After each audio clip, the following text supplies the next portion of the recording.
مداخلت لاڑکانہ آج وفاقی محتسب علاقائی دفتر سکھر میں سید محمود علی شاہ کی سربراہی میں پروفیسر ڈاکٹر عبدالوحید ایندھر نے لاڑکانہ سرکٹ ہاؤس میں ایک آؤٹ ریچ سماعت کی۔ اس سماعت کا مقصد سرکاری اداروں خاص طور پر سوئی سدرن گیس کمپنی لمیٹڈ اور سکھر الیکٹرک پاور کمپنی کے خلاف عوامی شکایات کا ازالہ کرنا تھا۔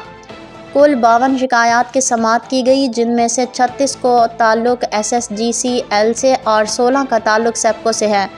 SSGCL کے ڈپٹی منیجر بلنگ سعید احمد گریجو اور سیپکو کے نمائندے بشمول ریاض علی منگی، ایگزیکٹو انجینئر صدر الدین شیخ، ریونیو آفیسر شاہ مراد جتوئی، ریونیو آفیسر اور اعجاز علی ریونیو آفیسر شکایات کے ازالے کے لیے موجود تھے۔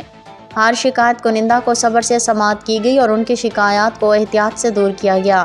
ریجنل ہیڈ نے عوامی شکایات کے بروقت حل کی اہمیت پر زور دیا اور متعلقہ اداروں کو مشورہ دیا کہ وہ اس طرح کے مسائل کو دوبارہ ہونے سے روکنے کے لیے مؤثر اندرونی میکینزم قائم کریں۔ انہوں نے خبردار کیا کہ اگر ایجنسیاں عوامی شکایات کا فوری ازالہ کرنے میں ناکام رہیں تو وفاقی محتسب کا دفتر مداخلت کرنے پر مجبور ہوگا۔